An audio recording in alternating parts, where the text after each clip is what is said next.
Assalamualaikum warahmatullahi wabarakatuh. Perkenalkan, nama saya Nunung Nurhayati SPB dari SD 5 Gedung Sari, Kecamatan Bogor, Kabupaten Kudus. Saya mahasiswa PPG Angkatan 1 Delja tahun 2022 Universitas PPG Semarang. Pada hari ini saya akan mempraktekkan pembelajaran kelas 6 tema 5 Wirausaha subtema 1 bekerja keras berbuah kesuksesan pada pembelajaran pertama. Assalamualaikum warahmatullahi wabarakatuh. Assalamualaikum warahmatullahi wabarakatuh.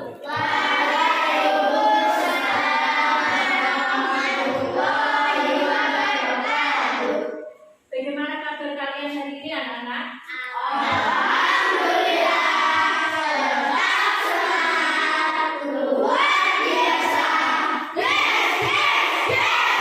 Alhamdulillah, berarti sehat semua ya. Sekarang sebelum pembelajaran kita mulai, mari kita berdoa bersama-sama dipimpin oleh Mas Nizar. Silakan mulai.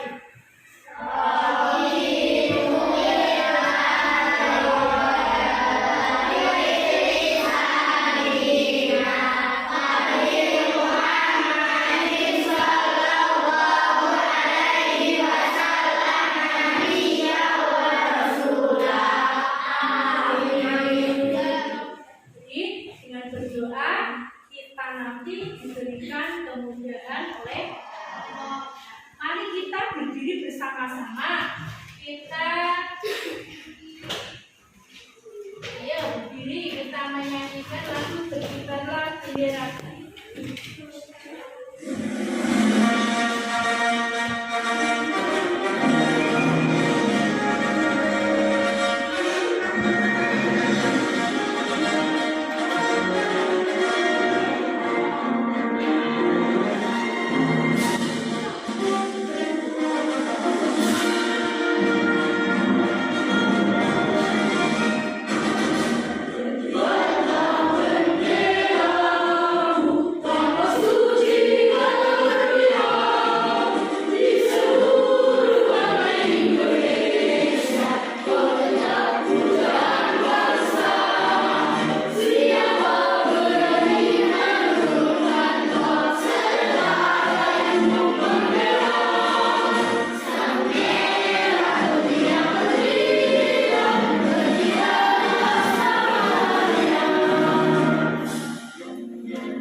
hari ini kan kita mau belajar online. Ayo kita cari tempat yang bagus jaringannya. Oh iya, aku ikut ya. Ayo kita sama-sama. Kira-kira hari ini kita belajar apa ya?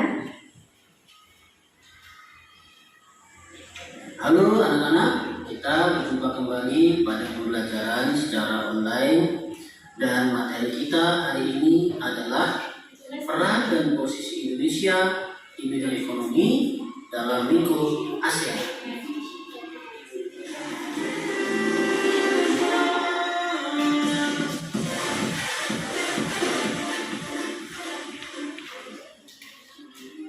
Anak-anak, pernahkah kalian mendengar hubungan ekonomi Indonesia dengan negara-negara yang ada di kawasan ASEAN?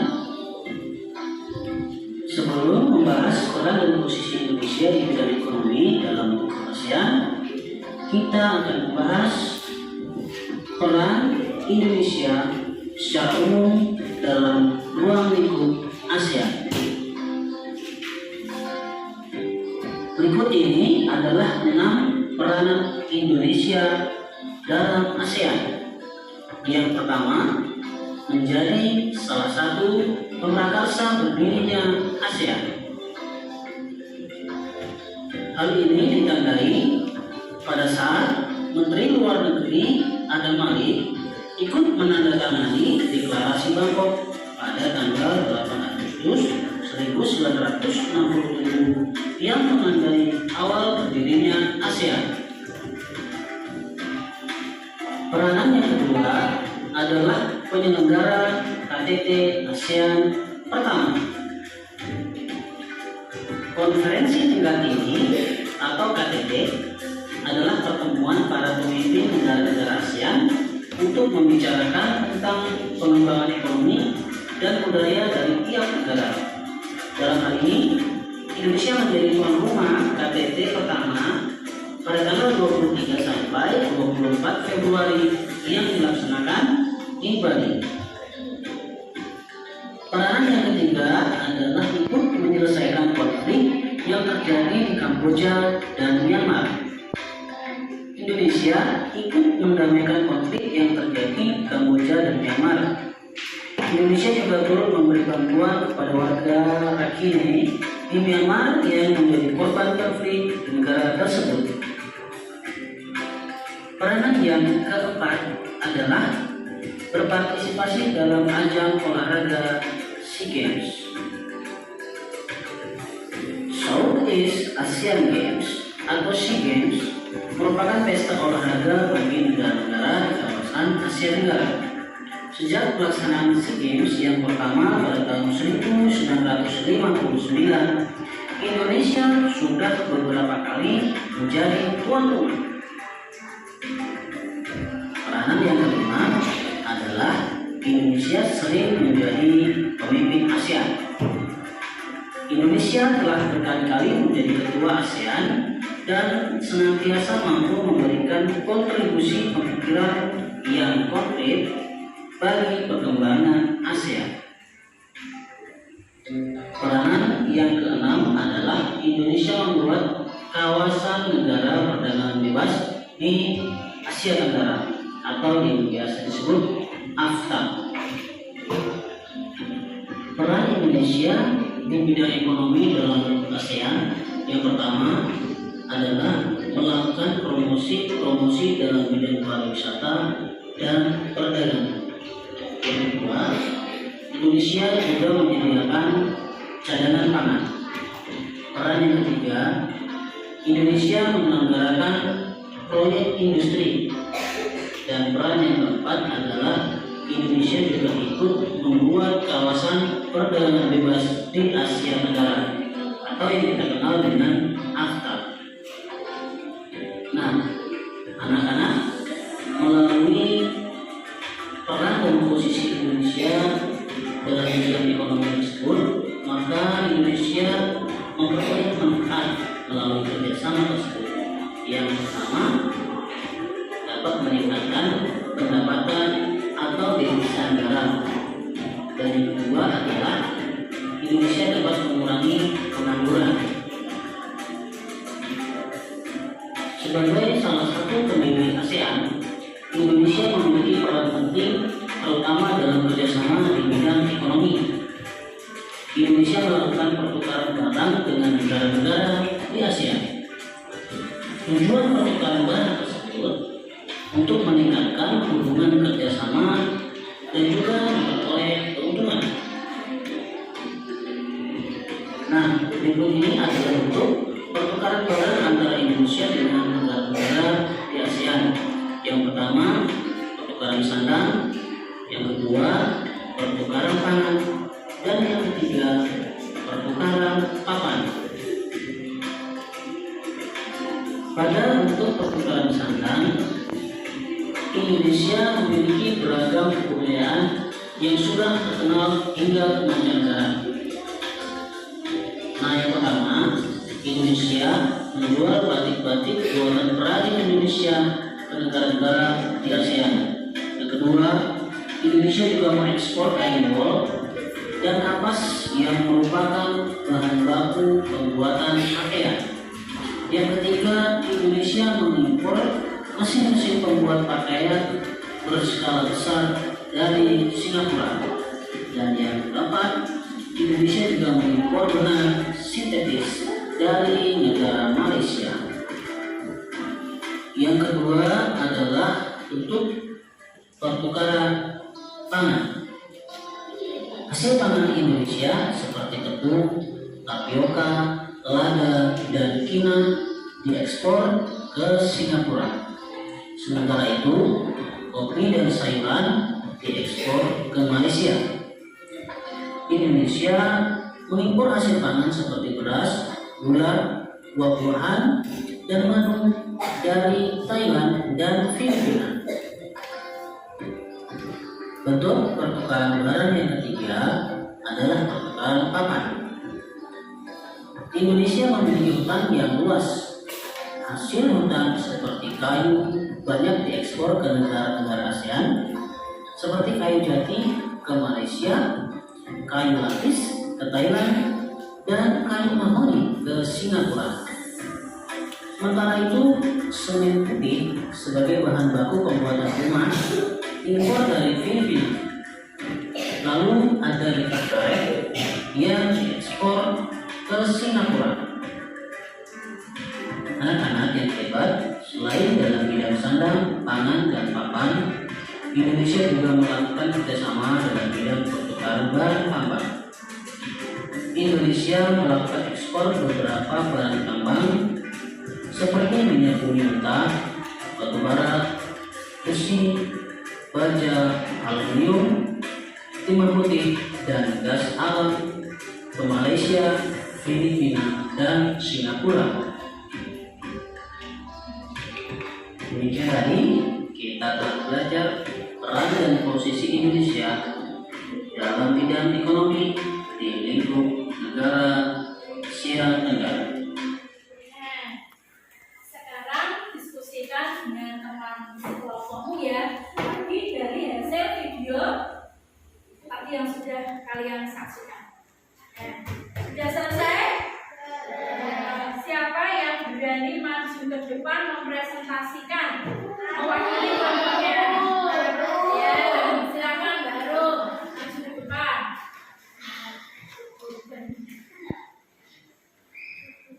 Ya. Peran dan posisi. Nama kelompok Rizal, Abdul, Faris, Karim, Aru.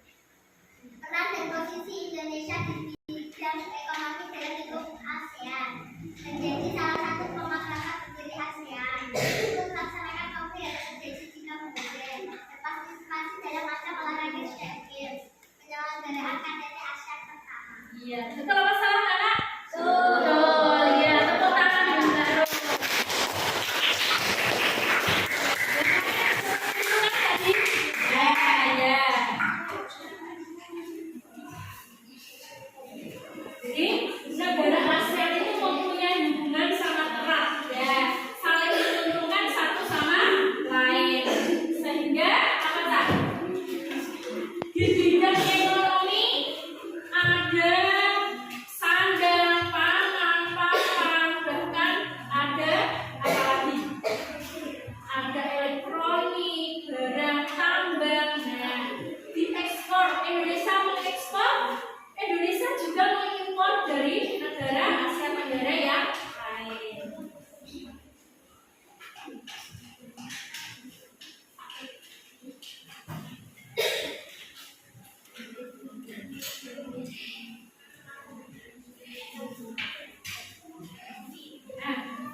jenisnya. Sekarang sifatnya.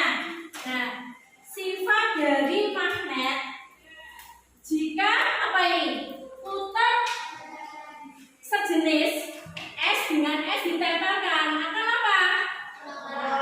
Nah, coba Mas Niza maju ke depan sama Fiul ya, maju ke depan. Coba. Nah, tempelkan.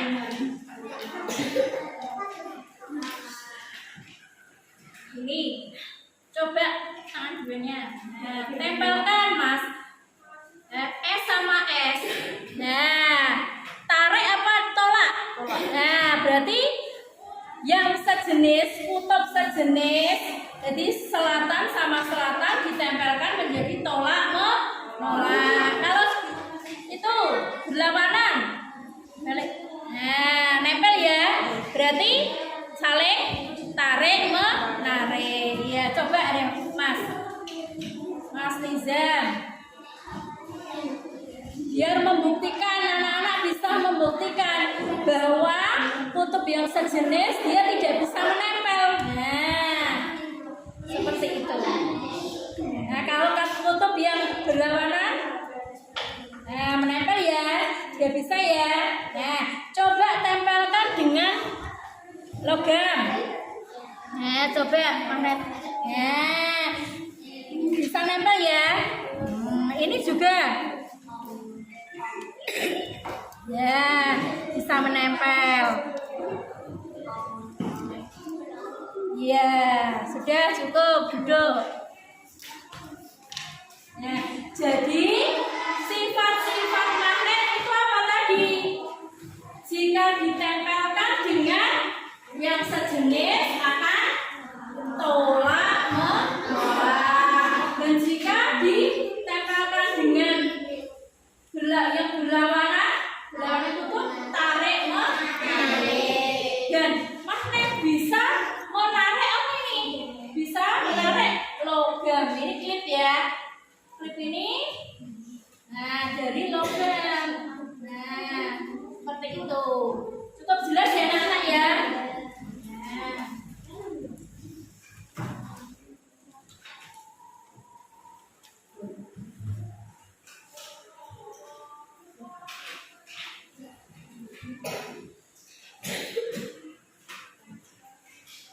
Nah, sekarang ini ada tugas dari penjelasan magnet tadi. Kalian bisa menyimpulkan. Nah, magnet itu macam-macamnya apa saja.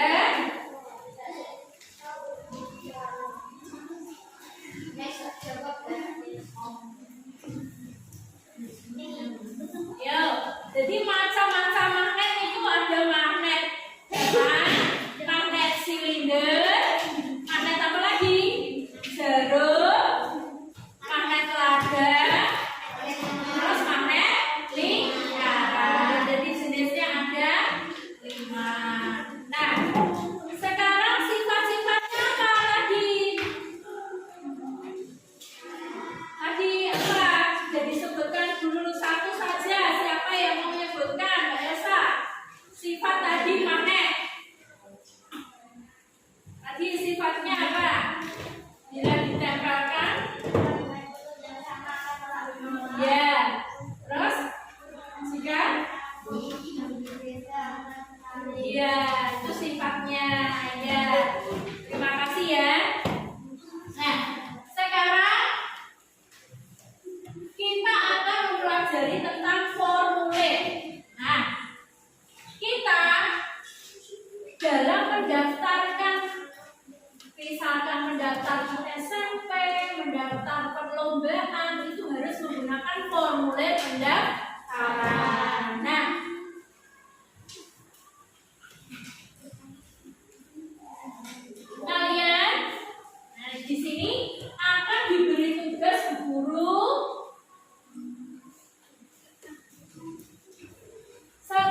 individu ya, semua mengisi.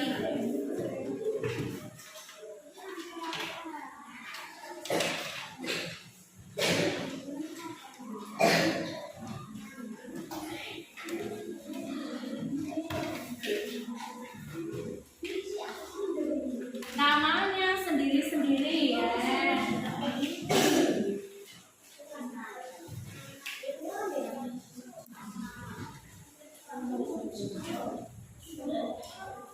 Itu formulir pendaftaran. Jadi kalau kalian mendaftar sekolah, mendaftar perlombaan harus menggunakan formulir pendaftaran.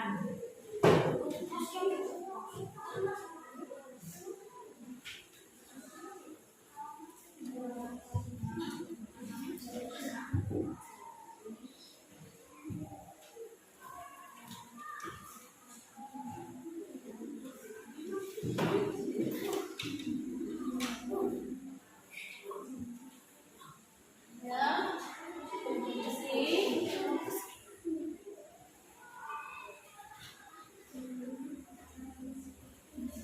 Nanti bisa maju ke depan. Nanti siapa yang berani maju ke depan membacakan isi formulirnya.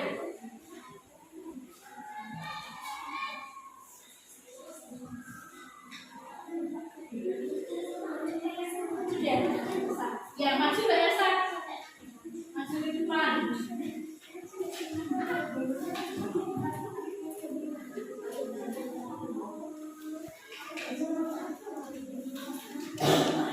Formulir pendaftaran nomor 100 Camat Asgar. Nama lengkap Elsa Hadi Amin. Umur 17 tahun. Kelas 6. Alamat RT 4 RW 7 Gedung Sari. Kota Kudus. Nama sekolah SD 5 Gedung Sari.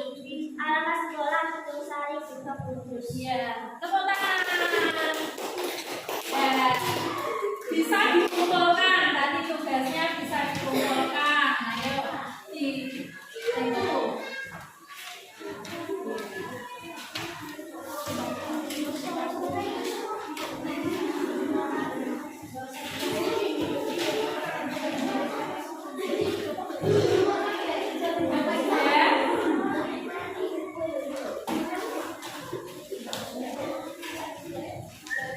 Kelompoknya.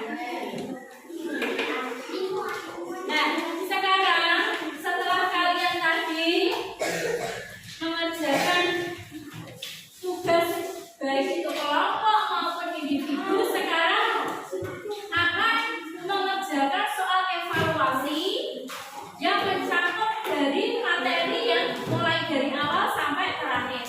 Nah, ini pilihan ganda, nanti bisa diisi individu ini ya, tulis namanya. Isi ya.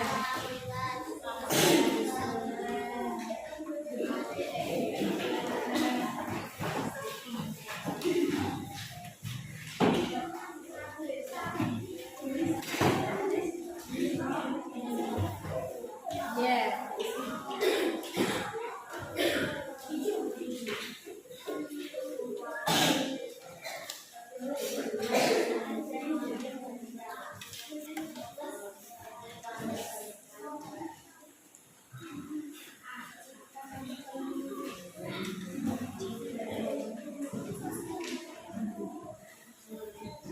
Ya, jadi sudah tadi setelah kalian mempelajari materi yang disampaikan guru, pasti bisa menjawab pertanyaan. Nanti di soal tersebut akan dinilai guru. Jika nanti nilai kalian di atas KKM, KKM-nya berapa? 70. Nah, 70 di atas 70 berarti 75